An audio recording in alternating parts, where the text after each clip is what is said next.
A pleasing land, of drowsy head it was, of dreams that wave before the half-shut eye, and of gay castles in the clouds that pass, for ever flushing round a summer sky. Castle of indolence.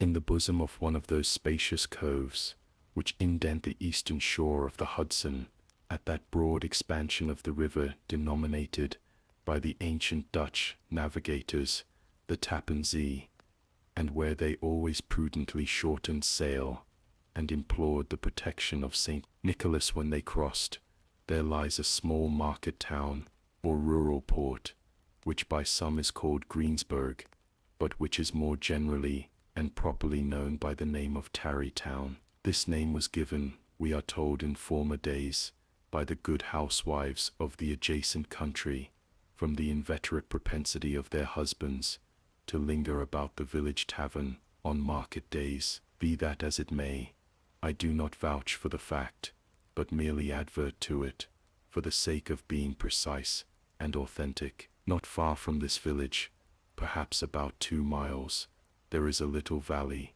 or rather lap of land among high hills, which is one of the quietest places in the whole world. A small brook glides through it, with just murmur enough to lull one to repose, and the occasional whistle of a quail or tapping of a woodpecker is almost the only sound that ever breaks in upon the uniform tranquility.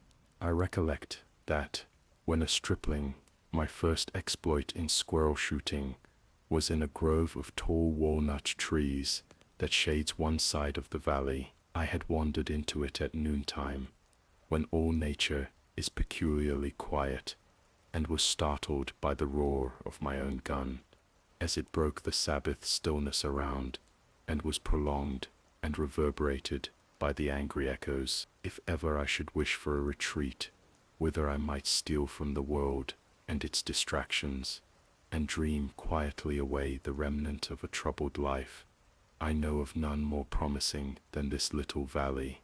From the listless repose of the place, and the peculiar character of its inhabitants, who are descendants from the original Dutch settlers, this sequestered glen has long been known by the name of Sleepy Hollow, and its rustic lads are called the Sleepy Hollow Boys. Throughout all the neighboring country, a drowsy, dreamy influence seems to hang over the land and to pervade the very atmosphere. Some say that the place was bewitched by a high German doctor during the early days of the settlement. Others that an old Indian chief, the prophet or wizard of his tribe, held his powwows there before the country was discovered by Master Hendrik Hudson. Certain it is, the place still continues under the sway of some witching power that holds a spell over the minds of the good people, causing them to walk in a continual reverie. They are given to all kinds of marvelous beliefs, are subject to trances and visions, and frequently see strange sights, and hear music and voices in the air. The whole neighborhood abounds with local tales, haunted spots, and twilight superstitions. Stars shoot and meteors glare oftener across the valley than in any other part of the country, and the nightmare, with her whole ninefold, seems to make it the favorite scene of her gambols. The dominant spirit, however, that haunts this enchanted region, and seems to be commander-in-chief of all the powers of the air, is the apparition of a figure on horseback, without a head.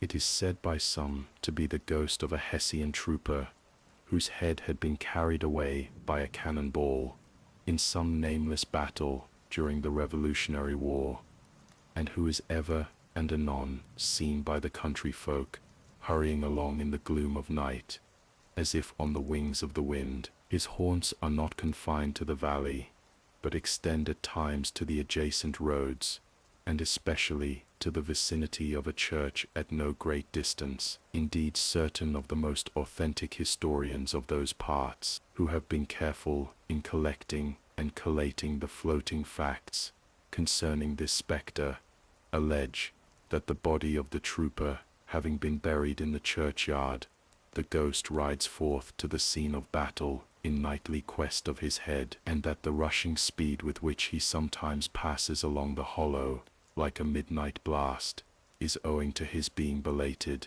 and in a hurry to get back to the churchyard before daybreak.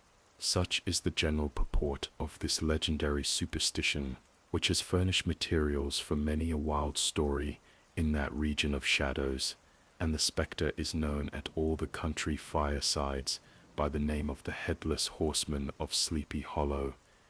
It is remarkable that the visionary propensity I have mentioned is not confined to the native inhabitants of the valley, but is unconsciously imbibed by everyone who resides there for a time. However wide awake they may have been before they entered that sleepy region, they are sure, in a little time, to inhale the witching influence of the air, and begin to grow imaginative, to dream dreams, and see apparitions.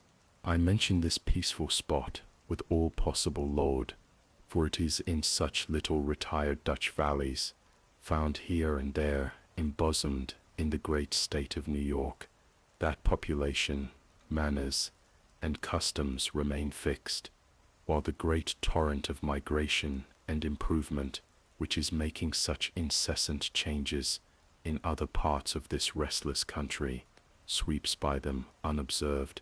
They are like those little nooks of still water which border a rapid stream, where we may see the straw and bubble riding quietly at anchor, or slowly revolving in their mimic harbor, undisturbed by the rush of the passing current. Though many years have elapsed since I trod the drowsy shades of Sleepy Hollow, yet I question whether I should not still find the same trees and the same families vegetating in its sheltered bosom.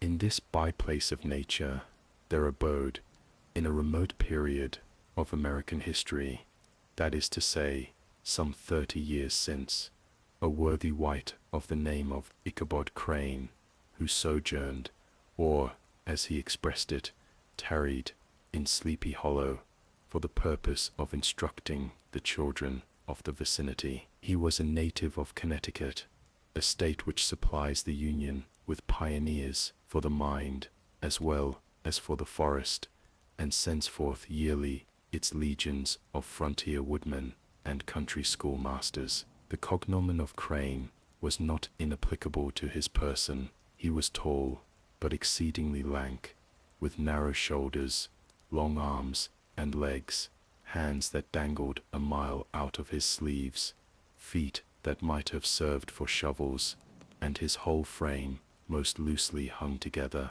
His head was small and flat at top, with huge ears, large green glassy eyes, and a long snipe nose, so that it looked like a weathercock perched upon his spindle neck to tell which way the wind blew. To see him striding along the profile of a hill on a windy day, with his clothes bagging and fluttering about him, one might have mistaken him for the genius of famine descending upon the earth, or some scarecrow eloped from a cornfield. His schoolhouse was a low building of one large room, rudely constructed of logs, the windows partly glazed and partly patched with leaves of old copybooks. It was most ingeniously secured at vacant hours by a withe twisted in the handle of the door, and stakes set against the window shutters, so that though a thief might get in with perfect ease, he would find some embarrassment in getting out, an idea most probably borrowed by the architect, Joost van Houten, from the mystery of an eel pot. The schoolhouse stood in a rather lonely but pleasant situation, just at the foot of a woody hill, with a brook running close by, and a formidable birch tree growing at one end of it. From hence the low murmur of his pupils' voices, conning over their lessons, might be heard in a drowsy summer's day, like the hum of a beehive, interrupted now and then by the authoritative voice of the master in the tone of menace or command, or peradventure by the appalling sound of the birch, as he urged some tardy loiterer along the flowery path of knowledge. Truth to say, he was a conscientious man, and ever bore in mind the golden maxim, spare the rod and spoil the child. Ichabod Crane's scholars certainly were not spoiled. I would not have it imagined, however, that he was one of those cruel potentates of the school who joy in the smart of their subjects. On the contrary, he administered justice with discrimination rather than severity, taking the burden off the backs of the weak and laying it on those of the strong. Your mere puny stripling, that winced at the least flourish of the rod, was passed by with indulgence, but the claims of justice were satisfied by inflicting a double portion on some little tough, wrong-headed, broad-skirted Dutch urchin who sulked and swelled and grew dogged and sullen beneath the birch. All this he called doing his duty by their parents, and he never inflicted a chastisement without following it by the assurance, so consolatory to the smarting urchin, that he would remember it and thank him for it the longest day he had to live. When school hours were over, he was even the companion and playmate of the larger boys, and on holiday afternoons would convoy some of the smaller ones home, who happened to have pretty sisters or good housewives for mothers, noted for the comforts of the cupboard. Indeed, it behooved him to keep on good terms with his pupils. The revenue arising from his school was small, and would have been scarcely sufficient to furnish him with daily bread, for he was a huge feeder, and though lank, had the dilating powers of an anaconda. But to help out his maintenance, he was, according to country custom in those parts, boarded and lodged at the houses of the farmers whose children he instructed. With these he lived successively a week at a time, thus going the rounds of the neighborhood, with all his worldly effects tied up in a cotton handkerchief. That all this might not be too onerous on the purses of his rustic patrons, who are apt to consider the costs of schooling a grievous burden, and schoolmasters as mere drones, he had various ways of rendering himself both useful and agreeable. He assisted the farmers occasionally in the lighter labors of their farms, helped to make hay, mended the fences, took the horses to water, drove the cows from pasture, and cut wood for the winter fire. He laid aside, too, all the dominant dignity and absolute sway with which he lauded it in his little empire, the school, and became wonderfully gentle and ingratiating. He found favor in the eyes of the mothers by petting the children, particularly the youngest, and like the lion bold, which whilom so magnanimously the lamb did hold, he would sit with a child on one knee, and rock a cradle with his foot for whole hours together. In addition to his other vocations, he was the singing master of the neighborhood, and picked up many bright shillings by instructing the young folks in psalmody. It was a matter of no little vanity to him, on Sundays, to take his station in front of the church gallery, with a band of chosen singers, where in his own mind he completely carried away the palm from the parson. Certain it is, his voice resounded far above all the rest of the congregation, and there are peculiar quavers still to be heard in that church, and which may even be heard half a mile off, quite to the opposite side of the mill pond, on a still Sunday morning, which are said to be legitimately descended from the nose of Ichabod Crane. Thus, by divers little makeshifts, in that ingenious way which is commonly denominated by hook and by crook, the worthy pedagogue got on tolerably enough, and was thought by all who understood nothing of the labor of headwork to have a wonderfully easy life of it. The schoolmaster is generally a man of some importance in the female circle of a rural neighborhood, being considered a kind of idle, gentlemanlike personage of vastly superior taste and accomplishments to the rough country swains, and indeed inferior in learning only to the parson. His appearance, therefore, is apt to occasion some little stir at the tea-table of a farmhouse, and the addition of a supernumerary dish of cakes or sweetmeats, or, peradventure, the parade of a silver teapot. Our man of letters, therefore, was peculiarly happy in the smiles of all the country damsels, how he would figure among them in the churchyard, between services on Sundays, gathering grapes for them from the wild vines that overran the surrounding trees, reciting for their amusement all the epitaphs on the tombstones, or sauntering with a whole bevy of them along the banks of the adjacent mill pond, while the more bashful country bumpkins hung sheepishly back, envying his superior elegance and address. From his half-itinerant life, also, he was a kind of travelling gazette, carrying the whole budget of local gossip from house to house, so that his appearance was always greeted with satisfaction. He was, moreover, esteemed by the women as a man of great erudition, for he had read several books quite through, and was a perfect master of Cotton Mather's History of New England Witchcraft, in which, by the way, he most firmly and potently believed. He was, in fact, an odd mixture of small shrewdness and simple credulity. His appetite for the marvelous and his powers of digesting it were equally extraordinary, and both had been increased by his residence in this spellbound region.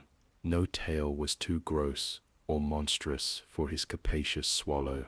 It was often his delight, after his school was dismissed in the afternoon, to stretch himself on the rich bed of clover bordering the little brook that whimpered by his schoolhouse, and there can over old Mather's direful tales till the gathering dusk of evening made the printed page a mere mist before his eyes. Then, as he wended his way by swamp and stream and awful woodland to the farmhouse where he happened to be quartered, every sound of nature at that witching hour fluttered his excited imagination. The moan of the whip-poor-will from the hillside, the boding cry of the tree-toad, that harbinger of storm, the dreary hooting of the screech-owl, or the sudden rustling in the thicket of birds, frightened from their roost. The fireflies, too, which sparkled most vividly in the darkest places, now and then startled him, as one of uncommon brightness would stream across his path, and if, by chance, a huge blockhead of a beetle came winging his blundering flight against him, the poor varlet was ready to give up the ghost, with the idea that he was struck with a witch's token. His only resource on such occasions, either to drown thought or drive away evil spirits, was to sing psalm tunes, and the good people of Sleepy Hollow, as they sat by their doors of an evening, were often filled with awe at hearing his nasal melody, in linked sweetness long drawn out, floating from the distant hill, or along the dusky road.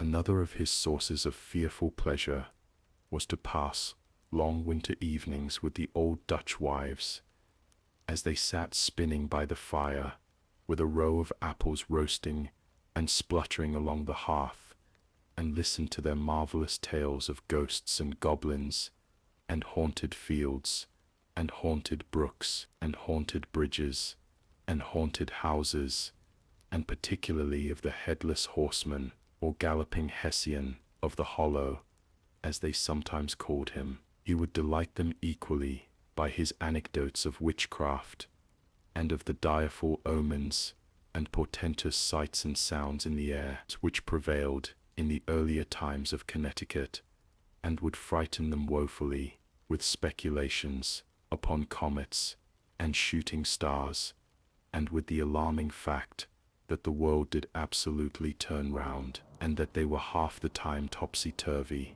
But if there was a pleasure in all this, while snugly cuddling in the chimney corner of a chamber that was all of a ruddy glow from the crackling wood fire, and where, of course, no spectre dared to show its face, it was dearly purchased by the terrors of his subsequent walk homewards. What fearful shapes and shadows beset his path amidst the dim and ghastly glare of a snowy night! With what wistful look did he eye every trembling ray of light streaming across the waste fields from some distant window! How often was he appalled by some shrub covered with snow, which, like a sheeted spectre, beset his very path! How often did he shrink with curdling awe at the sound of his own steps on the frosty crust beneath his feet, and dread to look over his shoulder, lest he should behold some uncouth being tramping close behind him. And how often was he thrown into complete dismay by some rushing blast, howling among the trees, in the idea that it was the galloping Hessian on one of his nightly scourings. All these, however, were mere terrors of the night, phantoms of the mind that walk in darkness, and though he had seen many spectres in his time, and been more than once beset by Satan in divers shapes, in his lonely perambulations, yet daylight put an end to all these evils, and he would have passed a pleasant life of it, in despite of the devil and all his works, if his path had not been crossed by a being that causes more perplexity to mortal man than ghosts, goblins, and the whole race of witches put together, and that was a woman. Among the musical disciples who assembled one evening in each week to receive his instructions in psalmody was Katrina van Tassel, the daughter and only child of a substantial Dutch farmer. She was a blooming lass of fresh 18, plump as a partridge, ripe and melting, and rosy-cheeked as one of her father's peaches, and universally famed, not merely for her beauty, but her vast expectations. She was withal a little of a coquette, as might be perceived even in her dress, which was a mixture of ancient and modern fashions, as most suited to set off her charms. She wore the ornaments of pure yellow gold, which her great-great-grandmother had brought over from Sodom, the tempting stomacher of the olden time, and withal a provokingly short petticoat, to display the prettiest foot and ankle in the country round. Ichabod Crane had a soft and foolish heart towards the sex, and it is not to be wondered at that so tempting a morsel soon found favor in his eyes, more especially after he had visited her in her paternal mansion. Old Baltus Van Tassel was a perfect picture of a thriving, contented, liberal-hearted farmer.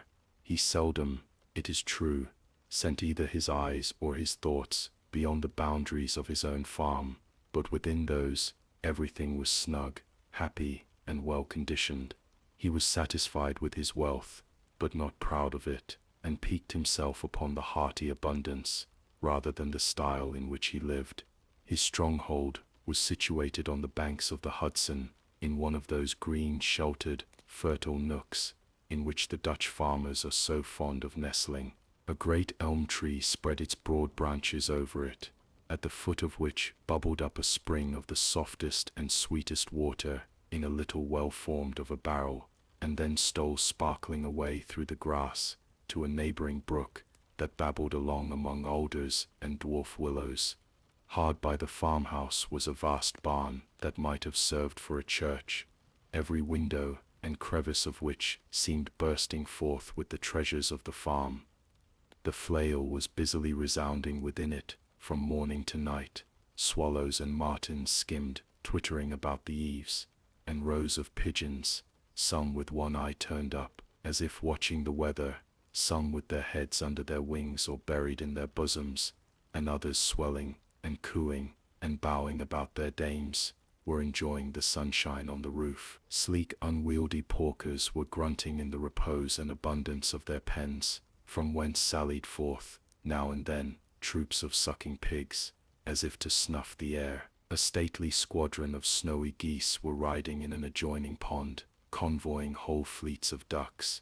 Regiments of turkeys were gobbling through the farmyard, and guinea fowls fretting about it, like ill-tempered housewives, with their peevish, discontented cry. Before the barn door strutted the gallant cock, that pattern of a husband, a warrior, and a fine gentleman, clapping his burnished wings, and crowing in the pride and gladness of his heart, sometimes tearing up the earth with his feet, and then generously calling his ever-hungry family of wives and children to enjoy the rich morsel which he had discovered. The pedagogue's mouth watered as he looked upon this sumptuous promise of luxurious winter fare. In his devouring mind's eye, he pictured to himself every roasting pig running about with a pudding in his belly and an apple in his mouth. The pigeons were snugly put to bed in a comfortable pie and tucked in with a coverlet of crust. The geese were swimming in their own gravy, and the ducks pairing cozily in dishes, like snug married couples with a decent competency of onion sauce. In the porkers he saw carved out the future sleek side of bacon and juicy relishing ham. Not a turkey, but he beheld daintily trussed up, with its gizzard under its wing, and peradventure a necklace of savory sausages, and even bright Chanticleer himself lay sprawling on his back, in a side dish, with uplifted claws as if craving that quarter which his chivalrous spirit disdained to ask while living. As the enraptured Ichabod fancied all this, and as he rolled his great green eyes over the fat meadow lands, the rich fields of wheat, of rye, of buckwheat, and Indian corn, and the orchards burdened with ruddy fruit, which surrounded the warm tenement of Van Tassel, his heart yearned after the damsel who was to inherit these domains, and his imagination expanded with the idea how they might be readily turned into cash, and the money invested in immense tracts of wild land and shingle palaces in the wilderness. Nay, his busy fancy already realized his hopes, and presented to him the blooming Katrina, with a whole family of children, mounted on the top of a wagon loaded with household trumpery, with pots and kettles dangling beneath, and he beheld himself bestriding a pacing mare, with a colt at her heels, setting out for Kentucky, Tennessee, or the Lord knows where. When he entered the house, the conquest of his heart was complete. It was one of those spacious farmhouses, with high-ridged but lowly sloping roofs, built in the style handed down from the first Dutch settlers, the low projecting eaves forming a piazza along the front, capable of being closed up in bad weather. Under this were hung flails, harness, various utensils of husbandry, and nets for fishing in the neighboring river. Benches were built along the sides for summer use, and a great spinning wheel at one end and a churn at the other showed the various uses to which this important porch might be devoted. From this piazza, the wondering Ichabod entered the hall, which formed the center of the mansion and the place of usual residence. Here rows of resplendent pewter, ranged on a long dresser, dazzled his eyes. In one corner stood a huge bag of wool, ready to be spun. In another, a quantity of linsey woolsey, just from the loom, ears of Indian corn, and strings of dried apples and peaches, hung in gay festoons along the walls, mingled with the gourd of red peppers, and a door left ajar gave him a peep into the best parlor, where the claw-footed chairs and dark mahogany tables shone like mirrors, and irons, with their accompanying shovel and tongs, glistened from their covert of asparagus tops. Mock oranges and conch shells decorated the mantelpiece. Strings of various colored birds' eggs were suspended above it. A great ostrich egg was hung from the center of the room, and a corner cupboard, knowingly left open, displayed immense treasures of old silver and well-mended china. From the moment Ichabod laid his eyes upon these regions of delight, the peace of his mind was at an end, and his only study was how to gain the affections of the peerless daughter of Van Tassel. In this enterprise, however, he had more real difficulties than generally fell to the lot of a knight-errant of yore, who seldom had anything but giants, enchanters, fiery dragons, and such like easily conquered adversaries to contend with, and had to make his way merely through gates of iron and brass, and walls of adamant to the castle keep, where the lady of his heart was confined, all which he achieved as easily as a man would carve his way to the center of a Christmas pie, and then the lady gave him her hand as a matter of course. Ichabod, on the contrary, had to win his way to the heart of a country coquette, beset with a labyrinth of whims and caprices, which were forever presenting new difficulties and impediments, and he had to encounter a host of fearful adversaries, of real flesh and blood, the numerous rustic admirers, who beset every portal to her heart, keeping a watchful and angry eye upon each other, but ready to fly out in the common cause against any new competitor.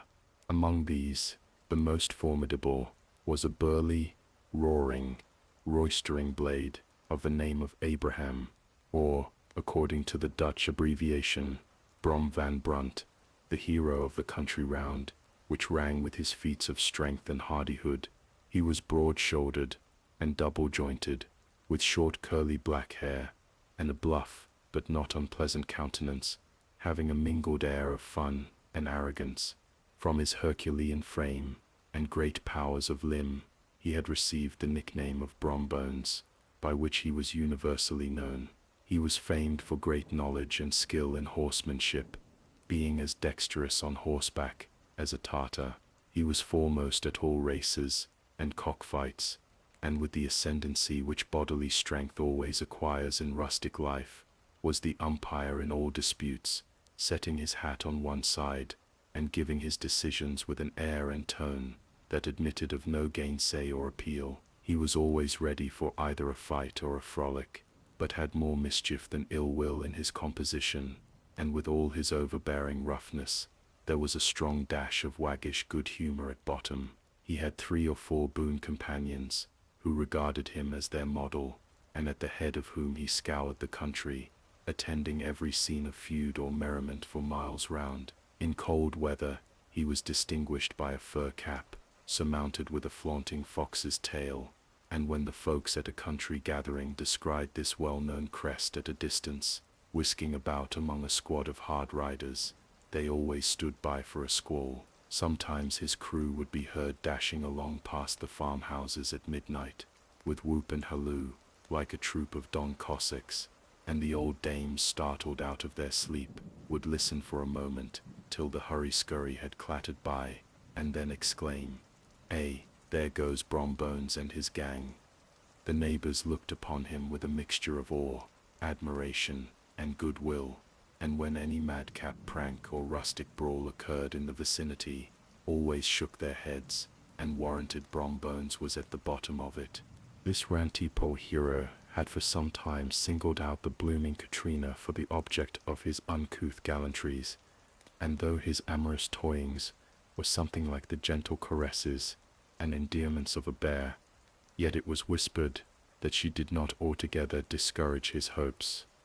Certain it is, his advances were signals for rival candidates to retire, who felt no inclination to cross a line in his amours, insomuch that when his horse was seen tied to Van Tassel's paling on a Sunday night, a sure sign that his master was courting, or, as it is termed, sparking within, all other suitors passed by in despair, and carried the war into other quarters. Such was the formidable rival with whom Ichabod Crane had to contend, and, considering all things, a stouter man than he would have shrunk from the competition, and a wiser man would have despaired. He had, however, a happy mixture of pliability and perseverance in his nature. He was in form and spirit like a supple jack, yielding but tough. Though he bent, he never broke, and though he bowed beneath the slightest pressure, yet, the moment it was away, jerk, he was as erect, and carried his head as high as ever.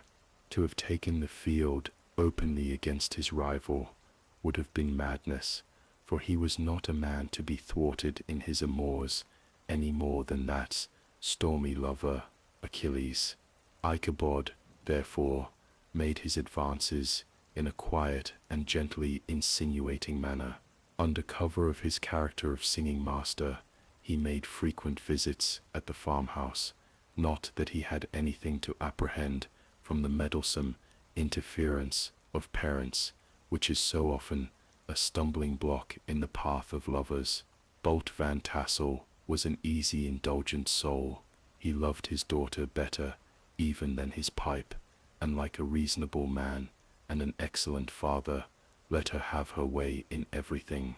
His notable little wife, too, had enough to do to attend to her housekeeping and manage her poultry, for as she sagely observed, ducks and geese are foolish things, and must be looked after, but girls can take care of themselves.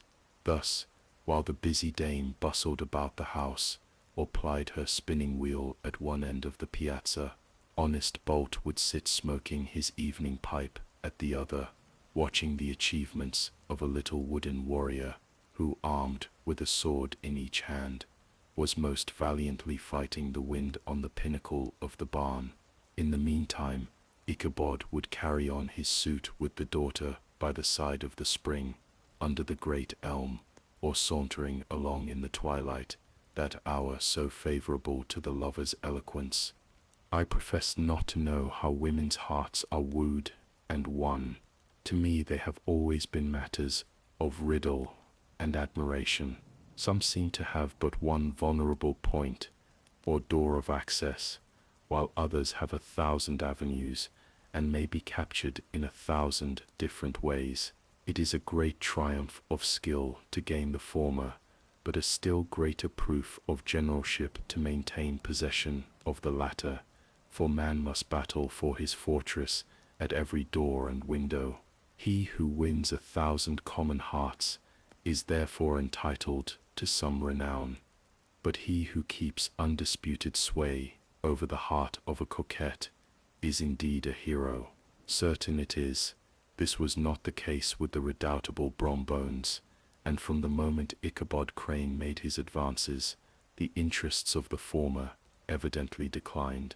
His horse was no longer seen tied to the palings on Sunday nights, and a deadly feud gradually arose between him and the preceptor of Sleepy Hollow. Brom, who had a degree of rough chivalry in his nature, would fain have carried matters to open warfare, and have settled their pretensions to the lady, according to the mode of those most concise and simple reasoners, the knights errant of yore, by single combat. But Ichabod was too conscious of the superior might of his adversary to enter the lists against him. He had overheard a boast of Bones that he would double the schoolmaster up and lay him on a shelf of his own schoolhouse, and he was too wary to give him an opportunity. There was something extremely provoking in this obstinately pacific system. It left Brom no alternative but to draw upon the funds of rustic waggery in his disposition, and to play off boorish practical jokes upon his rival. Ichabod became the object of whimsical persecution to Bones and his gang of rough riders. They harried his hitherto peaceful domains, smoked out his singing school by stopping up the chimney, broke into the schoolhouse at night, in spite of its formidable fastenings of width and window stakes, and turned everything topsy-turvy, so that the poor schoolmaster began to think all the witches in the country held their meetings there. But what was still more annoying, Brom took all opportunities of turning him into ridicule in presence of his mistress, and had a scoundrel dog, whom he taught to whine in the most ludicrous manner, and introduced as a rival of Ichabod's, to instruct her in psalmody. In this way matters went on for some time, without producing any material effect on the relative situations of the contending powers. On a fine autumnal afternoon, Ichabod, in pensive mood, sat enthroned on the lofty stool from whence he usually watched all the concerns of his little literary realm. In his hand he swayed a ferule, that scepter of despotic power. The birch of justice reposed on 3 nails behind the throne, a constant terror to evil-doers, while on the desk before him might be seen sundry contraband articles and prohibited weapons, detected upon the persons of idle urchins, such as half-munched apples, pop-guns, whirligigs, fly-cages, and whole legions of rampant little paper gamecocks. Apparently there had been some appalling act of justice recently inflicted, for his scholars were all busily intent upon their books, or slyly whispering behind them with one eye kept upon the master, and a kind of buzzing stillness reigned throughout the schoolroom. It was suddenly interrupted by the appearance of a negro in tow-cloth jacket and trousers, a round-crowned fragment of a hat, like the cap of Mercury, and mounted on the back of a ragged, wild, half-broken colt, which he managed with a rope by way of halter. He came clattering up to the school door with an invitation to Ichabod to attend a merrymaking or quilting frolic, to be held that evening at Mynheer Van Tassel's, and having delivered his message with that air of importance and effort at fine language, which a negro is apt to display on petty embassies of the kind, he dashed over the brook, and was seen scampering away up the hollow, full of the importance and hurry of his mission. All was now bustle and hubbub in the late quiet schoolroom. The scholars were hurried through their lessons, without stopping at trifles. Those who were nimble skipped over half with impunity, and those who were tardy had a smart application now and then in the rear to quicken their speed, or help them over a tall word. Books were flung aside without being put away on the shelves. Inkstands were overturned, benches thrown down, and the whole school was turned loose an hour before the usual time, bursting forth like a legion of young imps, yelping and racketing about the green in joy at their early emancipation. The gallant Ichabod now spent at least an extra half-hour at his toilet, brushing and furbishing up his best, and indeed only suit of rusty black, and arranging his locks by a bit of broken looking-glass that hung up in the schoolhouse, that he might make his appearance before his mistress in the true style of a cavalier. He borrowed a horse from the farmer with whom he was domiciliated, a choleric old Dutchman of the name of Hans van Ripper, and thus gallantly mounted, issued forth like a knight-errant in quest of adventures. But it is meet I should, in the true spirit of romantic story, give some account of the looks and equipments of my hero and his steed. The animal he bestrode was a broken-down plough-horse that had outlived almost everything but its viciousness. He was gaunt and shagged, with a ewe-neck and a head like a hammer. His rusty mane and tail were tangled and knotted with burrs.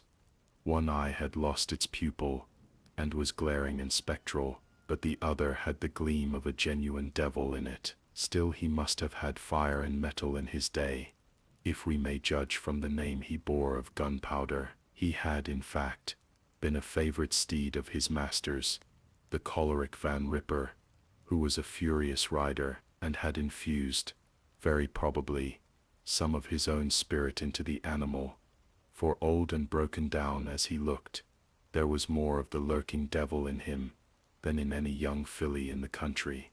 Ichabod was a suitable figure for such a steed. He rode with short stirrups, which brought his knees nearly up to the pommel of the saddle. His sharp elbows stuck out like grasshoppers. He carried his whip perpendicularly in his hand, like a scepter, and as his horse jogged on, the motion of his arms was not unlike the flapping of a pair of wings. A small wool hat rested on the top of his nose, for so his scanty strip of forehead might be called, and the skirts of his black coat fluttered out almost to the horse's tail. Such was the appearance of Ichabod and his steed as they shambled out of the gate of Hans van Ripper, and it was altogether such an apparition as is seldom to be met with in broad daylight. It was, as I have said, a fine autumnal day. The sky was clear and serene, and nature wore that rich and golden livery which we always associate with the idea of abundance. The forests had put on their sober brown and yellow, while some trees of the tenderer kind had been nipped by the frosts into brilliant dyes of orange, purple, and scarlet. Streaming files of wild ducks began to make their appearance high in the air. The bark of the squirrel might be heard from the groves of beech and hickory nuts, and the pensive whistle of the quail at intervals from the neighboring stubble field. The small birds were taking their farewell banquets. In the fullness of their revelry, they fluttered, chirping and frolicking from bush to bush and tree to tree, capricious from the very profusion and variety around them. There was the honest cock-robin, the favorite game of stripling sportsmen, with its loud, querulous note, and the twittering blackbirds flying in sable clouds, and the golden-winged woodpecker with his crimson crest, his broad black gorget and splendid plumage, and the cedar bird with its red-tipped wings and yellow-tipped tail, and its little Montero cap of feathers, and the blue jay, that noisy coxcomb, in his gay light blue coat and white underclothes, screaming and chattering, nodding and bobbing and bowing, and pretending to be on good terms with every songster of the grove. As Ichabod jogged slowly on his way, his eye, ever open to every symptom of culinary abundance, ranged with delight over the treasures of jolly autumn. On all sides he beheld vast store of apples, some hanging in oppressive opulence on the trees, some gathered into baskets and barrels for the market, others heaped up in rich piles for the cider press. Farther on he beheld great fields of Indian corn, with its golden ears peeping from their leafy coverts, and holding out the promise of cakes and hasty pudding, and the yellow pumpkins lying beneath them, turning up their fair round bellies to the sun, and giving ample prospects of the most luxurious of pies.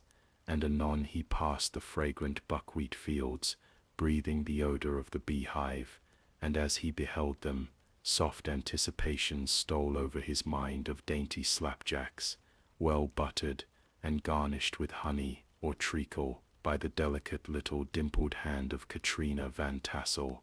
Thus feeding his mind with many sweet thoughts and sugared suppositions, he journeyed along the sides of a range of hills which look out upon some of the goodliest scenes of the mighty Hudson. The sun gradually wheeled his broad disk down in the west. The wide bosom of the Tappan Zee lay motionless and glassy, excepting that here and there a gentle undulation waved and prolonged the blue shadow of the distant mountain. A few amber clouds floated in the sky, without a breath of air to move them. The horizon was of a fine golden tint, changing gradually into a pure apple green, and from that into the deep blue of the mid-heaven. A slanting ray lingered on the woody crests of the precipices that overhung some parts of the river, giving greater depth to the dark grey and purple of their rocky sides. A sloop was loitering in the distance, dropping slowly down with the tide, her sail hanging uselessly against the mast, and as the reflection of the sky gleamed along the still water, it seemed as if the vessel was suspended in the air. It was toward evening that Ichabod arrived at the castle of the Heer Van Tassel, which he found thronged with the pride and flower of the adjacent country, old farmers, a spare leathern-faced race, in homespun coats and breeches, blue stockings, huge shoes, and magnificent pewter buckles. Their brisk, withered little dames, in close-crimped caps, long-waisted short gowns, homespun petticoats, with scissors and pin-cushions, and gay calico pockets hanging on the outside. Buxom lasses, almost as antiquated as their mothers, excepting where a straw hat, a fine ribbon, or perhaps a white frock, gave symptoms of city innovation. The sons, in short square-skirted coats, with rows of stupendous brass buttons, and their hair generally queued in the fashion of the times, especially if they could procure an eel skin for the purpose, it being esteemed throughout the country as a potent nourisher and strengthener of the hair. Bones, however, was the hero of the scene, having come to the gathering on his favorite steed Daredevil, a creature like himself, full of mettle and mischief, and which no one but himself could manage. He was, in fact, noted for preferring vicious animals, given to all kinds of tricks, which kept the rider in constant risk of his neck, for he held a tractable, well-broken horse, as unworthy of a lad of spirit. Fain would I pause to dwell upon the world of charms that burst upon the enraptured gaze of my hero as he entered the state parlor of Van Tassel's mansion, not those of the bevy of buxom lasses, with their luxurious display of red and white, but the ample charms of a genuine Dutch country tea-table in the sumptuous time of autumn, such heaped-up platters of cakes of various and almost indescribable kinds, known only to experienced Dutch housewives. There was the doughty doughnut, the tender olie-koek, and the crisp and crumbling cruller, sweet cakes and short cakes, ginger cakes and honey cakes, and the whole family of cakes. And then there were apple pies, and peach pies, and pumpkin pies, besides slices of ham and smoked beef, and moreover, delectable dishes of preserved plums and peaches, and pears and quinces, not to mention broiled shad and roasted chickens, together with bowls of milk and cream, all mingled higgledy-piggledy, pretty much as I have enumerated them, with the motherly teapot, sending up its clouds of vapor from the midst. Heaven bless the mark. I want breath and time to discuss this banquet as it deserves, and am too eager to get on with my story. Happily, Ichabod Crane was not in so great a hurry as his historian, but did ample justice to every dainty. He was a kind and thankful creature, whose heart dilated in proportion as his skin was filled with good cheer, and whose spirits rose with eating, as some men's do with drink. He could not help, too, rolling his large eyes round him as he ate, and chuckling with the possibility that he might one day be lord of all this scene of almost unimaginable luxury and splendor. Then, he thought, how soon he'd turn his back upon the old schoolhouse, snap his fingers in the face of Hans van Ripper and every other niggardly patron, and kick any itinerant pedagogue out of doors that should dare to call him comrade.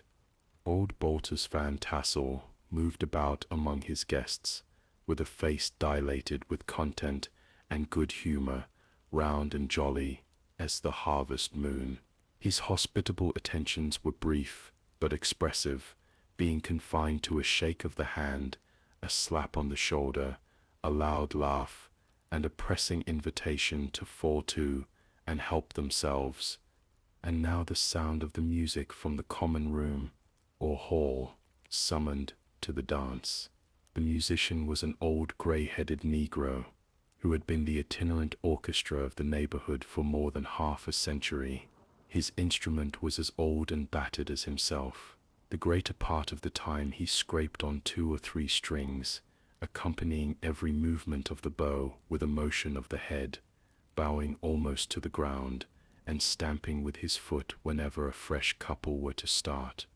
Ichabod prided himself upon his dancing as much as upon his vocal powers.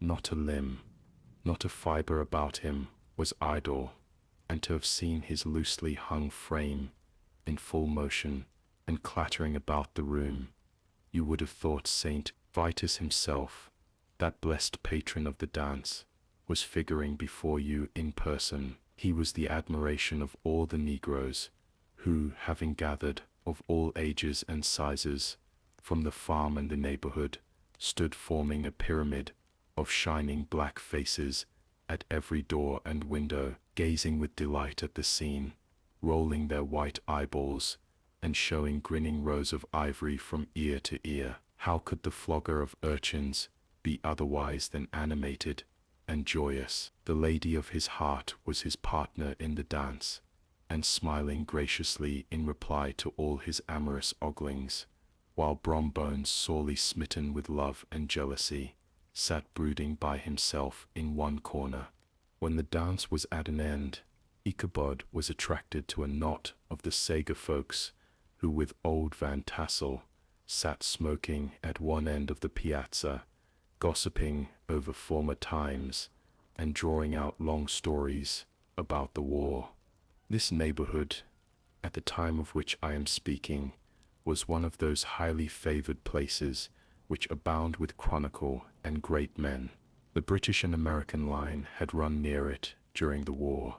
It had therefore been the scene of marauding and infested with refugees, cowboys, and all kinds of border chivalry. Just sufficient time had elapsed to enable each storyteller to dress up his tale with a little becoming fiction, and in the indistinctness of his recollection, to make himself the hero of every exploit.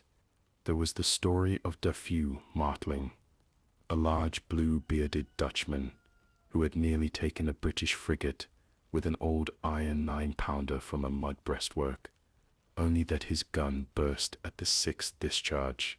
And there was an old gentleman, who shall be nameless, being too rich a man here to be lightly mentioned, who in the Battle of White Plains, being an excellent master of defense, parried a musket ball with a small sword, insomuch that he absolutely felt it whiz round the blade and glance off at the hilt, in proof of which he was ready at any time to show the sword, with the hilt a little bent. There were several more that had been equally great in the field, not one of whom but was persuaded that he had a considerable hand in bringing the war to a happy termination. But all these were nothing to the tales of ghosts and apparitions that succeeded. The neighborhood is rich in legendary treasures of the kind. Local tales and superstitions thrive best in these sheltered, long-settled retreats, but are trampled underfoot by the shifting throng that forms the population of most of our country places. Besides, there is no encouragement for ghosts in most of our villages, for they have scarcely had time to finish their first nap and turn themselves in their graves before their surviving friends have traveled away from the neighborhood, so that when they turn out at night to walk their rounds, they have no acquaintance left to call upon. This is perhaps the reason why we so seldom hear of ghosts, except in our long-established Dutch communities. The immediate cause, however, of the prevalence of supernatural stories in these parts was doubtless owing to the vicinity of Sleepy Hollow. There was a contagion in the very air that blew from that haunted region. It breathed forth an atmosphere of dreams and fancies infecting all the land.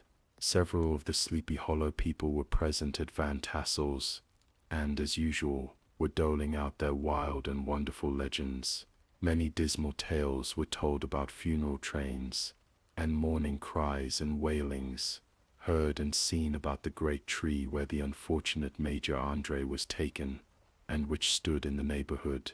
Some mention was made also of the woman in white that haunted the dark glen at Raven Rock, and was often heard to shriek on winter nights before a storm, having perished there in the snow. The chief part of the stories, however, turned upon the favorite spectre of Sleepy Hollow, the Headless Horseman, who had been heard several times of late, patrolling the country, and it was said, tethered his horse nightly among the graves in the churchyard. The sequestered situation of this church seems always to have made it a favorite haunt of troubled spirits. It stands on a knoll, surrounded by locust trees and lofty elms, from among which its decent whitewashed walls shine modestly forth, like Christian purity beaming through the shades of retirement. A gentle slope descends from it to a silver sheet of water, bordered by high trees, between which peeps may be caught at the blue hills of the Hudson. To look upon its grass-grown yard, where the sunbeams seem to sleep so quietly, one would think that there at least the dead might rest in peace. On one side of the church extends a wide woody dell, along which raves a large brook among broken rocks and trunks of fallen trees. Over a deep black part of the stream, not far from the church, was formerly thrown a wooden bridge. The road that led to it and the bridge itself were thickly shaded by overhanging trees, which cast a gloom about it, even in the daytime, but occasioned a fearful darkness at night. Such was one of the favorite haunts of the Headless Horseman, and the place where he was most frequently encountered. The tale was told of old Brouwer, a most heretical disbeliever in ghosts, how he met the horseman returning from his foray into Sleepy Hollow, and was obliged to get up behind him, how they galloped over bush and brake, over hill and swamp, until they reached the bridge, when the horseman suddenly turned into a skeleton, threw old Brower into the brook, and sprang away over the tree-tops with a clap of thunder. The story was immediately matched by a thrice marvelous adventure of Brombones, who made light of the galloping Hessian as an arrant jockey. He affirmed that, on returning one night from the neighboring village of Sing Sing, he had been overtaken by this midnight trooper, that he had offered to race with him for a bowl of punch, and should have won it too, for Daredevil beat the goblin horse All Hollow. But just as they came to the church bridge, the Hessian bolted and vanished in a flash of fire. All these tales, told in that drowsy undertone with which men talk in the dark, the countenances of the listeners only now and then receiving a casual gleam from the glare of a pipe, sank deep in the mind of Ichabod. He repaid them in kind with large extracts from his invaluable author, Cotton Mather, and added many marvelous events that had taken place in his native state of Connecticut, and fearful sights which he had seen in his nightly walks about Sleepy Hollow. The revel now gradually broke up. The old farmers gathered together their families in their wagons, and were heard for some time rattling along the hollow roads and over the distant hills. Some of the damsels mounted on pillions behind their favorite swains, and their light-hearted laughter, mingling with the clatter of hoofs, echoed along the silent woodlands, sounding fainter and fainter until they gradually died away, and the late scene of noise and frolic was all silent and deserted. Ichabod only lingered behind, according to the custom of country lovers, to have a tete-a-tete with the heiress, fully convinced that he was now on the high road to success. What passed at this interview I will not pretend to say, for in fact I do not know. Something, however, I fear me, must have gone wrong, for he certainly sallied forth, after no very great interval, with an air quite desolate and chapfallen. Oh, these women! These women! Could that girl have been playing off any of her coquettish tricks? Was her encouragement of the poor pedagogue all a mere sham to secure her conquest of his rival? Heaven only knows, not I. Let it suffice to say, Ichabod stole forth with the air of one who had been sacking a hen roost, rather than a fair lady's heart, without looking to the right or left to notice the scene of rural wealth, on which he had so often gloated.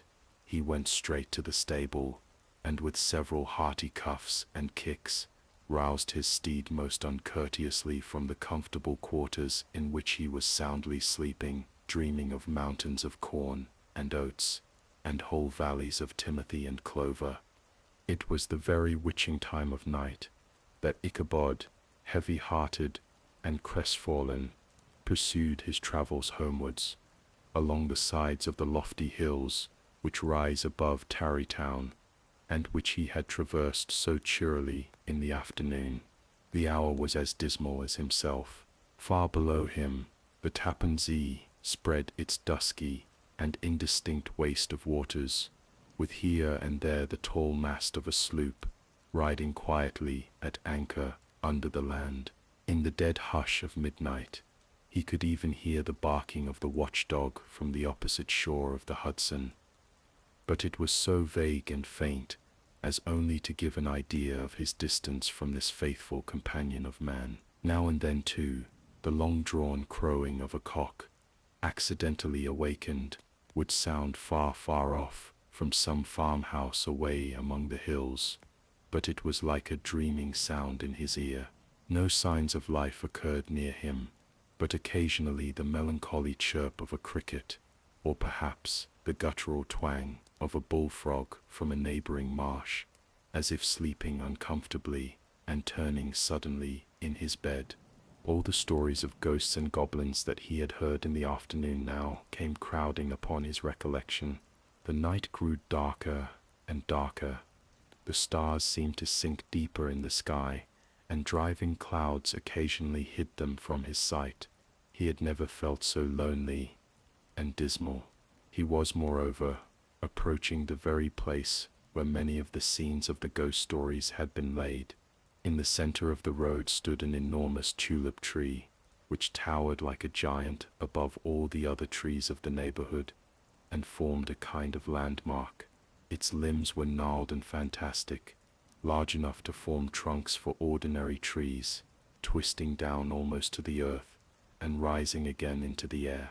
It was connected with the tragical story of the unfortunate Andre, who had been taken prisoner hard by, and was universally known by the name of Major Andre's tree. The common people regarded it with a mixture of respect and superstition, partly out of sympathy for the fate of its ill-starred namesake, and partly from the tales of strange sights and doleful lamentations told concerning it. As Ichabod approached this fearful tree, he began to whistle. He thought his whistle was answered.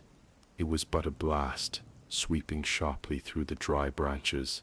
As he approached a little nearer, he thought he saw something white hanging in the midst of the tree. He paused and ceased whistling, but, on looking more narrowly, perceived that it was a place where the tree had been scathed by lightning, and the white wood laid bare. Suddenly he heard a groan. His teeth chattered, and his knees smote against the saddle.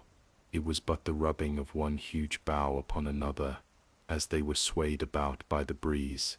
He passed the tree in safety, but new perils lay before him. About 200 yards from the tree, a small brook crossed the road and ran into a marshy and thickly wooded glen, known by the name of Wiley's Swamp. A few rough logs, laid side by side, served for a bridge over this stream. On that side of the road, where the brook entered the wood, a group of oaks and chestnuts, matted, thick with wild grapevines, threw a cavernous gloom over it. To pass this bridge was the severest trial. It was at this identical spot that the unfortunate Andre was captured, and under the covert of those chestnuts and vines were the sturdy yeomen concealed, who surprised him. This has ever since been considered a haunted stream, and fearful are the feelings of the schoolboy who has to pass it alone after dark. As he approached the stream, his heart began to thump. He summoned up, however, all his resolution, gave his horse half a score of kicks in the ribs, and attempted to dash briskly across the bridge. But instead of starting forward, the perverse old animal made a lateral movement and ran broadside against the fence. Ichabod, whose fears increased with the delay, jerked the reins on the other side, and kicked lustily with the contrary foot. It was all in vain. His steed started, it is true, but it was only to plunge to the opposite side of the road, into a thicket of brambles and alder bushes. The schoolmaster now bestowed both whip and heel upon the starveling ribs of old Gunpowder, who dashed forward, snuffling and snorting, but came to a stand just by the bridge, with a suddenness that had nearly sent his rider sprawling over his head. Just at this moment, a plashy tramp by the side of the bridge caught the sensitive ear of Ichabod. In the dark shadow of the grove, on the margin of the brook, he beheld something huge, misshapen and towering. It stirred not, but seemed gathered up in the gloom, like some gigantic monster ready to spring upon the traveler. The hair of the affrighted pedagogue rose upon his head with terror. What was to be done? To turn and fly was now too late, and besides, what chance was there of escaping ghost or goblin, if such it was, which could ride upon the wings of the wind? Summoning up, therefore, a show of courage, he demanded in stammering accents, "Who are you?" He received no reply. He repeated his demand in a still more agitated voice, Still there was no answer. Once more he cudgeled the sides of the inflexible gunpowder, and shutting his eyes, broke forth with involuntary fervor into a psalm tune. Just then, the shadowy object of alarm put itself in motion, and with a scramble and a bound, stood at once in the middle of the road. Though the night was dark and dismal, yet the form of the unknown might now in some degree be ascertained. He appeared to be a horseman of large dimensions, and mounted on a black horse of powerful frame. He made no offer of molestation or sociability, but kept aloof on one side of the road, jogging along on the blind side of old Gunpowder, who had now got over his fright and waywardness. Ichabod, who had no relish for this strange midnight companion, and bethought himself of the adventure of Brom Bones with the galloping Hessian, now quickened his steed in hopes of leaving him behind. The stranger, however, quickened his horse to an equal pace. Ichabod pulled up and fell into a walk, thinking to lag behind. The other did the same. His heart began to sink within him. He endeavored to resume his psalm tune, but his parched tongue clove to the roof of his mouth, and he could not utter a stave. There was something in the moody and dogged silence of this pertinacious companion that was mysterious and appalling. It was soon fearfully accounted for. On mounting a rising ground, which brought the figure of his fellow traveller in relief against the sky, gigantic in height, and muffled in a cloak, Ichabod was horror-struck on perceiving that he was headless. But his horror was still more increased on observing that the head, which should have rested on his shoulders, was carried before him on the pommel of his saddle. His terror rose to desperation. He rained a shower of kicks and blows upon Gunpowder, hoping by a sudden movement to give his companion the slip.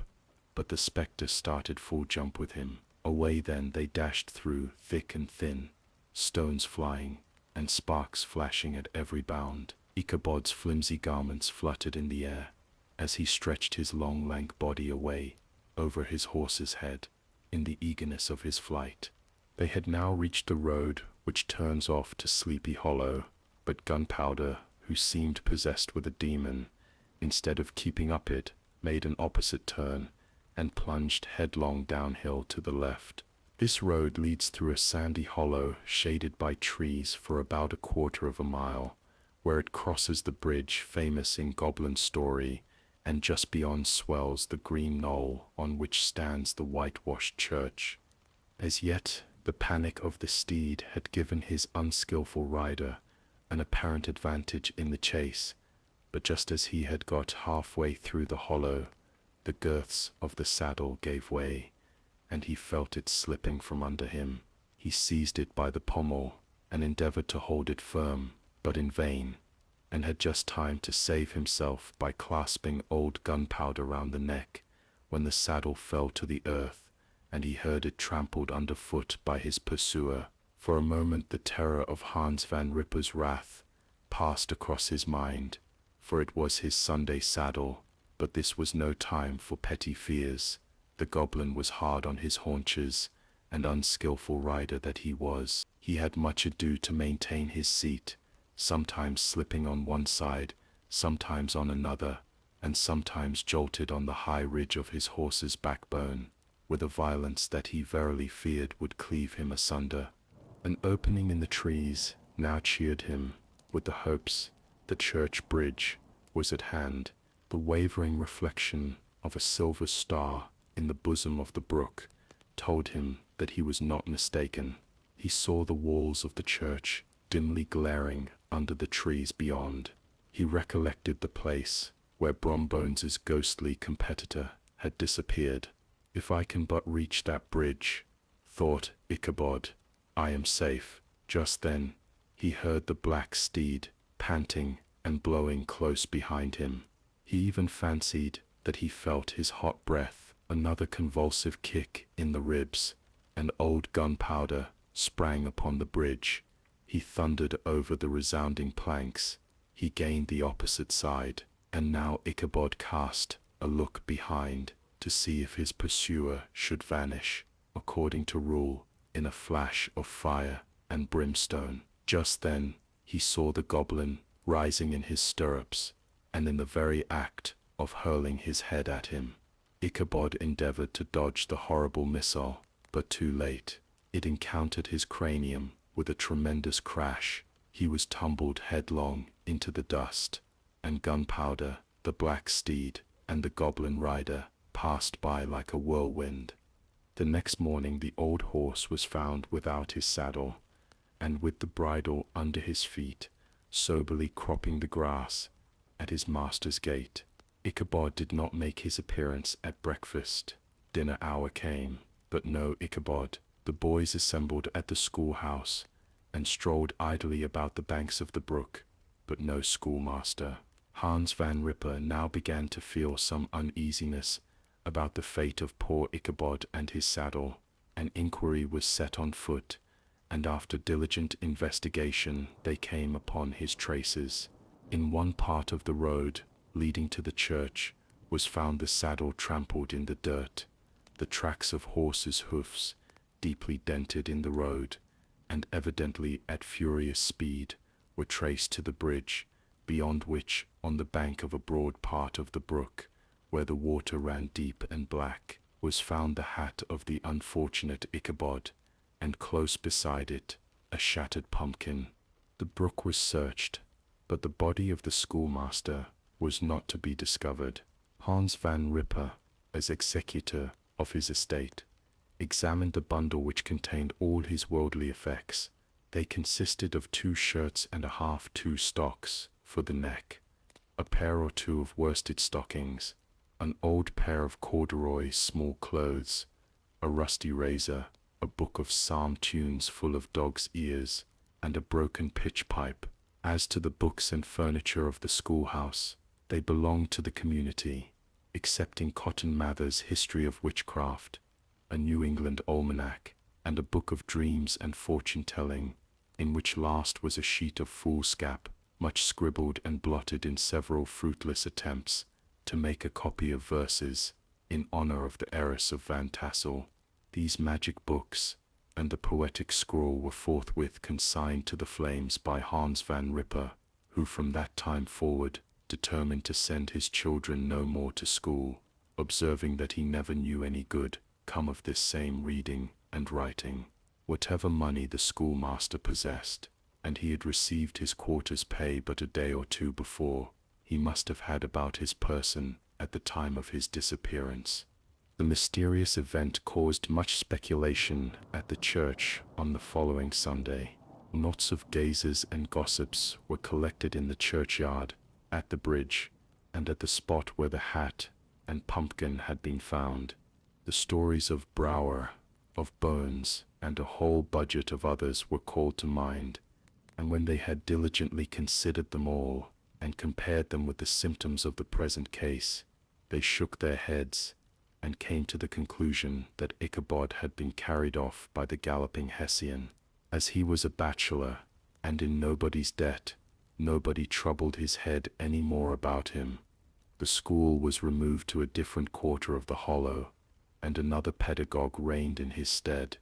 It is true, an old farmer, who had been down to New York on a visit several years after, and from whom this account of the ghostly adventure was received, brought home the intelligence that Ichabod Crane was still alive, that he had left the neighborhood, partly through fear of the goblin and Hans Van Ripper, and partly in mortification at having been suddenly dismissed by the heiress, that he had changed his quarters to a distant part of the country, had kept school and studied law at the same time, had been admitted to the bar, turned politician, electioneered, written for the newspapers, and finally had been made a justice of the 10-pound court. Brombones, too, who, shortly after his rival's disappearance, conducted the blooming Katrina in triumph to the altar, was observed to look exceedingly knowing whenever the story of Ichabod was related, and always burst into a hearty laugh